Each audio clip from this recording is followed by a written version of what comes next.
बिस्मिल्लाहिर्रहमानिर्रहीम। अस्सलामु अलैकुम वरहमतुल्लाहि वबरकातुहू। नाज़रीन, एक साहबी रसूल हैं जिनका नाम हज़रत साद रज़ियल्लाहु तआला अन्हु है। हुज़ूर की बारगाह के अंदर आते हैं और अर्ज़ करते हैं कि या रसूल अल्लाह सल्लल्लाहु अलैहि वसल्लम, क्या जन्नत के अंदर काले रंग के लोग नहीं जाएंगे? तो हुज़ूर अलैहिस्सलातु वस्सलाम फरमाते हैं, क्यों नहीं, मेरे साहब भी जरूर जाएंगे। तो दूसरा सवाल अर्ज करते हैं कि या रसूल अल्लाह, ये बताइए कि क्या गरीब लोग जन्नत के अंदर नहीं जाएंगे?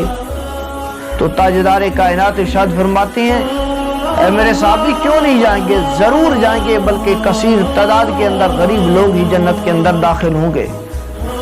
तो वो तीसरी मर्तबा अर्ज करता है कि या रसूल अल्लाह, ये बताइए कि फिर मुझे मेरे काले होने की वजह से, मेरे गरीब होने की वजह से इस पूरे शहर के अंदर मुझे अपनी बेटी का कोई रिश्ता देने के लिए तैयार नहीं है। तो अल्लाह के महबूब फरमाते हैं कि जाओ फलां साहबी को मेरा पैगाम दो और उनको बताओ कि मैंने यानी रसूल पाक ने तेरी बेटी का रिश्ता मेरे साथ तय कर दिया है। तो हज़रत साद वहां से चलते हैं और जाते हैं और साहबी रसूल के घर पर दस्तक देते हैं। जब वो साहबी बाहर निकलते हैं तो हज़रत साद पैगाम देते हैं कि रसूल खुदा ने मुझे भेजा है और फरमाया है कि तुम्हारी बेटी का निकाह मुझसे कर दो। तो वो क्योंकि अमीर घर से ताल्लुक़ रखने वाले थे, उनकी बेटी भी शक्ल और सूरत के लिहाज से खूबसूरत थी, पढ़ी लिखी थी। तो वो कहने लगे कि तुम एक तो रंग के काले हो, दूसरा गरीब हो, क्या पता तुमने रसूलुल्लाह का सल्लल्लाहु अलैहि वसल्लम का नाम इस्तेमाल किया हो, हालांकि अल्लाह के रसूल ने तुम्हें कहा ना हो, बल्कि तुम अपनी तरफ से बात बना के आए हो। तो हज़रत साद परेशानी की हालत के अंदर लौट आते हैं। तो वो साहबी जब घर की तरफ पलटते हैं दरवाजे से, तो उनकी लड़की भी सुन रही थी और पूछती है, अब्बा जान, दरवाजे पर आया कौन था और आप क्यों झगड़ रहे थे, ऊंची आवाज के अंदर बातें कर रहे थे? तो वो बताते हैं कि साद आया था और रसूल खुदा का पैगाम लेकर आया था कि रसूल खुदा सल्लल्लाहु अलैहि वसल्लम ने फरमाया कि अपनी बेटी का निकाह मुझसे कर दो, अपनी बेटी का रिश्ता मुझसे कर दो। तो कुर्बान जाएं उस हाबिया की सोच पर और सलाम करें। तो वो साहबिया कहती है कि अब्बा जान, आपने क्या कहा, आपने इनकार किया है या आपने हामी भर ली है?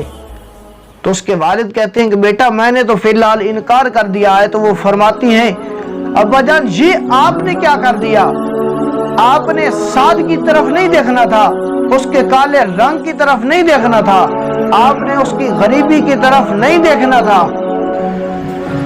आपने अगर देखना था तो रसूल खुदा सल्लल्लाहु अलैहि वसल्लम के हुक्म की तरफ देखना था। हुक्म लाने वाला कौन है ये अहमियत नहीं रखता, बल्कि हुक्म ला किसका रहा है इस बात का अंदाजा लगाया जाता है। तो हज़रत साद रज़ियल्लाहु ताला अन्हु हुज़ूर की बारगाह में जब पहुंचते हैं तो सारा वाक़या गोश गुजार करते हैं। अभी चंद लम्हे ही गुजरते हैं कि वो साहबी रसूल आ जाते हैं और हुज़ूर अलैहिस्सलातु वस्सलाम से अर्ज करते हैं, या रसूल अल्लाह, क्या आपने फरमाया है इस साद को कि मेरी बेटी का जाकर रिश्ता मांगे? तो अल्लाह के नबी फरमाते हैं, हाँ मैंने इसे भेजा था। तो जब वो जाते हैं घर तो बेटी को बताते हैं कि मेरी बेटी, मैंने हाँ कर दिया तेरे रिश्ते के लिए। तो वो आगे से क्या जवाब देती है वो सुनने वाला है। वो कहती है कि अब्बा जान, कोई कहेगी मेरा रिश्ता मेरे बाप ने तय किया था, कोई कहेगी मेरा रिश्ता मेरी माँ ने तय किया था, कोई कहेगी मेरा रिश्ता मेरे खालू ने, खाला ने, फूफो ने, फूफा ने, हत्ता कि अपने हर रिश्ते पर कोई ना कोई वो नाज कर रहा होगा। लेकिन कुर्बान जाऊं मैं अपनी किस्मत पर, मैं क्यों नाजा ना हूं अपनी किस्मत पर कि मेरा रिश्ता किया है तो दो जहान के आका हजरत मोहम्मद सल्लल्लाहु अलैहि वसल्लम ने किया है। तो दोस्तों कैसा लगा वाकया आपको? آگاہ کیجیے گا، کمنٹس کے اندر اپنی رائے کا اظہار ضرور کیجیے۔